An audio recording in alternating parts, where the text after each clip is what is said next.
Hello everyone, welcome to UPSC time. मेरा नाम है प्रणव और इस वीडियो में हम एनसीईआरटी ज्योग्राफी क्लास 9th के चैप्टर 6 की स्टडी करने वाले हैं, जिसका नाम है जनसंख्या। ये लास्ट चैप्टर है इस क्लास 9th का, तो वीडियो को स्किप मत कीजिएगा, लास्ट तक जरूर देखिएगा। और नोट्स अगर आप लोग नहीं बना रहे तो नोट्स जरूर बनाइएगा, है ना। अगर आपको कोई पिछले वीडियोज़ नहीं मिल रहे पिछले चैप्टर के, तो आपको हमारे यूट्यूब चैनल के प्लेलिस्ट में जाकर के आपको क्लास 6, 7, 8 एंड 9th के सारे चैप्टर्स मिल जाएंगे मेरे द्वारा पढ़ाए हुए। तो चलिए वीडियो को स्टार्ट करते हैं, है ना। देखिए, समाज एवं अर्थव्यवस्था के विकास में मानव का महत्वपूर्ण योगदान होता है। मानव स्वयं भी विभिन्न गुणों वाला संसाधन होता है ना। जनसंख्या वृद्धि क्या है? देखिए, 10 वर्षों के भीतर किसी देश या राज्य के निवासी की संख्या में हुआ परिवर्तन जनसंख्या वृद्धि कहलाता है। दो प्रकार से व्यक्त किया जा सकता है, एक होता है सापेक्ष वृद्धि दर, दूसरा होता है वार्षिक वृद्धि दर। सापेक्ष वृद्धि क्या है? देखिए, पहले की जनसंख्या के में से बाद की जनसंख्या को घटा करके जितना प्राप्त होता है वो सापेक्ष वृद्धि दर होता है। अब वार्षिक वृद्धि दर क्या है? देखिए, प्रति वर्ष 2% वृद्धि दर का अर्थ है किसी वर्ष की मूल जनसंख्या में प्रत्येक 100 व्यक्तियों पर 2 व्यक्तियों की वृद्धि वार्षिक वृद्धि कहलाती है। नोट कर लीजिएगा कि 1981 में वृद्धि दर धीरे धीरे कम होने लगी, क्योंकि जनसंख्या दर में तेजी से कमी आई। केवल 1990 में कुल जनसंख्या में 1820 लाख की वृद्धि हुई थी, है ना। वर्तमान जनसंख्या वृद्धि दर 155 लाख है। देखिए, जनसंख्या में होने वाले परिवर्तन 3 क्रियाएं उसके प्रमुख हैं। जनसंख्या में होने वाले परिवर्तन के, एक है जन्म दर, दूसरा है मृत्यु दर, तीसरा है प्रवास दर। जन्म दर क्या है? देखिए, एक वर्ष में प्रति 1000 व्यक्तियों में जितने जीवित बच्चों का जन्म होता है, यह भारत में हमेशा मृत्यु दर से अधिक रहता है, इसे ध्यान रखिएगा। मृत्यु दर क्या है? एक वर्ष में प्रति 1000 व्यक्तियों में मरने वालों की संख्या। भारत में जनसंख्या में वृद्धि मृत्यु दर में तेजी से गिरावट आ रही है ना, ध्यान रखिएगा। अब प्रवास दर क्या है? लोगों का एक क्षेत्र से दूसरे क्षेत्र में जाकर के बस जाना। 2 तरह का होता है प्रवास, एक होता है आंतरिक, दूसरा होता है अंतर्राष्ट्रीय। आंतरिक प्रवास है जो देश के भीतर ही एक स्थान से दूसरे स्थान तक होता है। मान लीजिए कोई इलाहाबाद से, उत्तर प्रदेश से निकल करके गया और मुंबई में जॉब कर रहे हैं, वहाँ पे बस गया, है ना। तो देखिए, आंतरिक वृद्धि दर क्या है? जनसंख्या में कोई परिवर्तन नहीं लाता है आंतरिक वृद्धि दर, मगर देश के भीतर जनसंख्या वितरण को प्रभावित करता है। और अंतर्राष्ट्रीय जो प्रवास है उसे क्या होता है? ये एक देश से दूसरे देश की चले जाते हैं ना, दूसरे देश में जाकर के बस जाते हैं। आयु संरचना क्या है? देखिए, किसी भी देश के विभिन्न आयु के समूहों के लोगों की संख्या बताती है आयु संरचना। एक व्यक्ति की आयु उसकी इच्छा, खरीदारी और काम करने की क्षमता को पर्याप्त रूप से प्रभावित करती है। राष्ट्र की आबादी की सामान्य रूप से 3 वर्गों में राष्ट्र की आबादी को बांटा गया है। कौन कौन सा? एक होता है बच्चे, जो कि 15 वर्ष से कम उम्र के होते हैं। एक होते हैं वयस्क, 15 से 59 की एज के होते हैं। तीसरे होते हैं वृद्ध, जो कि 59 से ज़्यादा के एज के होते हैं। बच्चों की बात कर ले तो आर्थिक रूप से उत्पादनशील नहीं होते ये, इतने छोटे बच्चे क्या काम करेंगे, है ना। वयस्क क्या है? आर्थिक रूप से तो उत्पादनशील है, साथ ही जैविक रूप से प्रजननशील होते हैं और कार्यशील वर्ग होते हैं ये। वृद्धि दर क्या वृद्ध का क्या है कि देखिए, आर्थिक रूप से उत्पादनशील होते हैं और अवकाश प्राप्त हो सकते हैं। यहाँ पे एक चीज़ आप ध्यान रखिए, मान लीजिए इस तरीके से आप चाहें तो बना सकते हैं ना। अब देखिए, वयस्क हैं वो इंडिया में 58.7% है करीब वयस्क। उसके बाद वृद्ध कितने हैं? 6.9% है इंडिया में। साथ ही बच्चे कितने हैं?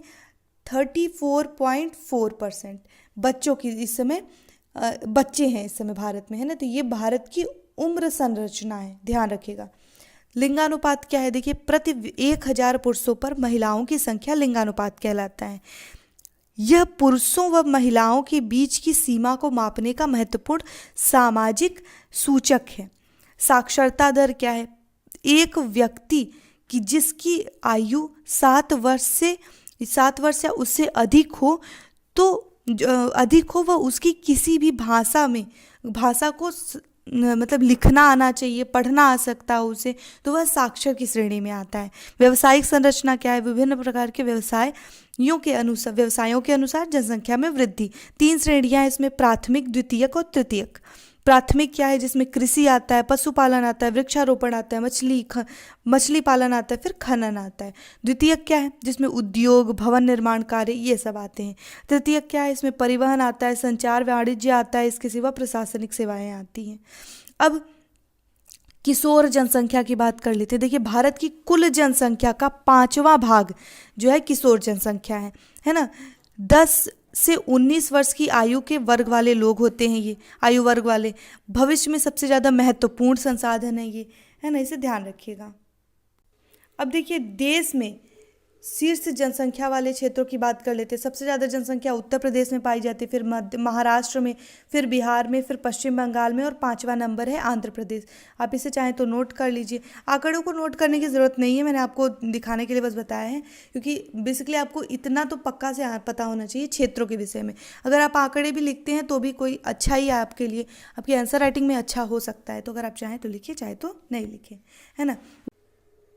ओके, देश में सबसे कम जनसंख्या कहाँ पे? सबसे पहले लक्षद्वीप में है, फिर दमन एंड दीव में है, फिर दादरा नागर हवेली में है, फिर अंडमान एवं निकोबार द्वीप समूह है, फिर सिक्किम में है।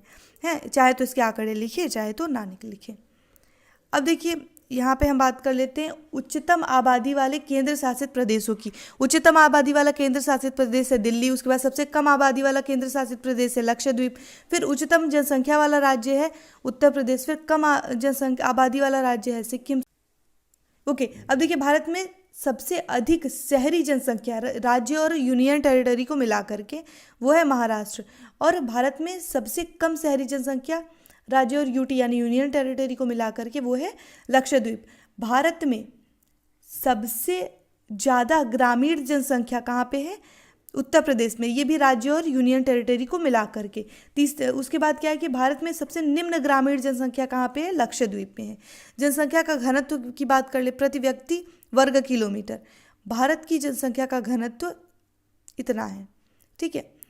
इसको आप चाहे तो आंकड़े लिखिए, चाहे तो ना लिखिए, लेकिन आपको 2 चीज़ें पता होनी चाहिए। जैसे राज्य में उच्चतम जनसंख्या घनत्व दिल्ली में है, चाहे तो आंकड़े आप याद रखें या ना रखें, ये आप पे डिपेंड करता है। आंकड़ों से क्वेश्चन नहीं आता है, ध्यान रखिएगा। देखिए, राज्य में निम्न घनत्व कहाँ पे है? अरुणाचल प्रदेश में है ना। आगे बढ़ते हैं अब हम। अब देखिए, शहरी जनसंख्या की बात करें तो 5000 की न्यूनतम जनसंख्या होती है शहरी जनसंख्या में। गैर कृषि गतिविधियों में लगे पुरुष मुख्य कामकाजी आबादी से कम 75% होते हैं, है ना। प्रति व्यक्ति वर्ग किलोमीटर में कम से कम 400 व्यक्तियों की जनसंख्या का घनत्व पाया जाता है शहरों में, है ना। अब यहाँ पे इसे ध्यान रखिए कि शहरी संकुलन, फिर उसके बाद बाहरी वृद्धि के प्रकार। इसको, इन आंकड़ों को आप चाहें तो लिखें या ना लिखें, ये भी आप पे डिपेंड करता है। आगे बढ़ते हैं। देखिए, जनगणना 2011 के अनुसार भारत की कुल शहरी आबादी कुल जनसंख्या का 31.16% है, जो कि 377 मिलियन से भी अधिक है। 3 महान शहर कौन कौन से आबादी 10 मिलियन से ज़्यादा? पहला है मुंबई, दूसरा है दिल्ली, तीसरा है कोलकाता। इसे ध्यान रखिएगा, है ना। ये है भारत के लिंगानुपात, ये बहुत इंपॉर्टेंट है, आप चाहें तो इसे नोट करें। परसेंटेज आप चाहें तो नोट करें, वैसे आप नोट कर ले तो आपके लिए बहुत ही बेहतर होगा। देखिए, राज्य की उच्चतम लिंगानुपात कहाँ पे है? केरल में। उसके बाद राज्य के निम्नतम लिंगानुपात कहाँ है? हरियाणा में। केंद्र शासित प्रदेशों में उच्चतम लिंगानुपात पांडिचेरी में है। फिर केंद्र शासित प्रदेशों में सबसे कम लिंगानुपात दमन एंड दीव में है, ठीक है। बाल लिंगानुपात ये है, इतना है। राज्य 314 है, ठीक है। अब देखिए, राज्य में उच्चतम बाल लिंगानुपात कहाँ है? मिजोरम में। राज्य में निम्नतम बाल लिंगानुपात कहाँ है? हरियाणा में है। कुल व्यक्ति साक्षरता दर कितना है भारत की? 74%। पुरुषों की कितनी है? 82.14%, और महिलाओं की कितनी है? 65.46%। आप देख रहे हैं कितना आंकड़े के बीच में कितना फ़र्क दिख रहा है आपको। ये एक अच्छी खासी बड़ी समस्या है, इसके समाधान के लिए विचार करने की आवश्यकता है अब सरकार को, है ना। ओके, अब देखिए, राज्य की उच्चतम साक्षरता दर केरल में है। राज्य का सबसे कम साक्षरता दर कहाँ है भारत में? बिहार में है। केंद्र शासित प्रदेशों में सबसे ज़्यादा साक्षरता दर है लक्षद्वीप में, और केंद्र शासित प्रदेशों में सबसे कम साक्षरता दर है वो है दादर नागर हवेली में, है ना। अब देखिए 2011 में पुरुष साक्षरता दर 1961 की जनगणना में जहां 40.4% थी, वही बढ़ करके 82.14% हो गई है। और 1961 की जनगणना में स्त्री साक्षरता दर जहां 15.4% थी, वो 2011 में बढ़ करके 65.46 हो गई है ना। जनगणना 2011 की बात करें तो 7 वर्षों से अधिक की आयु सीमा वाले व्यक्ति जो किसी भी भाषा को समझने या लिखने में जो है लिख सकते हैं या समझ सकते हैं, उन्हें साक्षर माना जाता है ना। ये भाषा के आधार पर जनसंख्या है। आप चाहें तो इनके परसेंटेज नोट कर सकते हैं। अगर आप अपनी मेंस है, अगर आपका ऑप्शनल ज्योग्राफी है तो ये आपके लिए बहुत ही इंपॉर्टेंट है ना।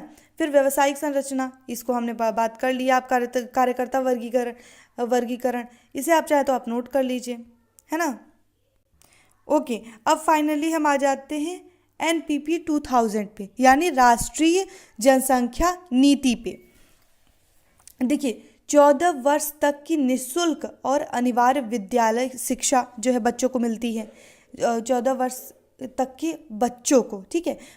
व्यापक स्तर पर बच्चों की बीमारियों से छुटकारा दिलाना इनका जो है एक इम्पॉर्टेंट उद्देश्य है। इसके सिवा देखिए कम उम्र में हो रही लड़कियों की शादी को रोकना है। फिर गर्भ निरोधक सेवाओं की पहुंच और खरीद को बेहतर बनाना है ना। देखिए खाद्य संपूरक और पौष्टिक सेवाओं की उपलब्ध करवाना है ना। इसके सिवा परिवार कल्याण और लोक केंद्र कार्यक्रम बनाना है। ये हैं कुछ इम्पॉर्टेंट इनके उद्देश्य जो कि आपको जानने बहुत ज़रूरी है आपके एग्ज़ाम पर्सपेक्टिव से, स्पेशली अगर आप मेंस एंसर राइटिंग में इसको लिखते हैं, अगर आपका सब्जेक्ट ज्योग्राफी है तो आपके लिए बहुत इंपॉर्टेंट है। और वैसे भी पता होना चाहिए, अगर मान लीजिए कोई क्वेश्चन आ गया तो आप एकदम कंफ्यूज ना हो जाए, है ना। कूट वूट में इस तरीके के क्वेश्चन आ सकते हैं, कुछ भी आ सकता है ना। इसी तरीके से आप याद रखिए कि किसी भी राष्ट्र के लिए वहाँ के लोग बहुमूल्य संसाधन होते हैं। इसी के साथ आज का ये वीडियो यहाँ पे समाप्त होता है। आई होप ये लेक्चर आपको पसंद आया होगा। कोई भी क्यूरी रह गई हो क्लास 9th के किसी भी चैप्टर से, तो आप उस चैप्टर के नीचे जाके बस आपको कुछ नहीं करना है, नीचे बस कमेंट बॉक्स में लिख देना कि आपको क्या क्यूरी है। उस क्यूरी का समाधान आपको मिल जाएगा, इमीडिएट मिल जाएगा आपको, कहीं ना आपके कमेंट के नीचे ही मिल जाएगा, आपको कहीं और जाने की ज़रूरत नहीं है। तो thank you so much for watching. अपने फ्रेंड्स के साथ, अपनी फैमिली के साथ, जो भी यूपीएससी की प्रिपरेशन कर रहे हैं, किसी भी कॉम्पिटेटिव एग्जाम की प्रिपरेशन कर रहे हैं, है ना, चाहे वो यूजीसी नेट हो, चाहे वो पीसीएस हो, चाहे वो यूपीएससी सीएससी हो, कोई भी एग्ज़ाम हो जिसमें ज्योग्राफी से क्वेश्चंस आते हैं, तो आप चाहें तो उनके साथ शेयर जरूर कीजिएगा। और ज़्यादा से ज़्यादा लोगों के साथ शेयर करेंगे तो बहुत अच्छा हमें लगेगा। अगर वीडियो अच्छी लगती है तो प्लीज़ इसे लाइक भी किया कीजिए। इसे समझ में आता है कि वीडियो आपको अच्छी लग रही है तो हमें थोड़ा सा और इंटरेस्ट होता है कि हम और अच्छे से पढ़ाएं और अच्छे से मेहनत करें आपके लिए। Thank you so much for watching.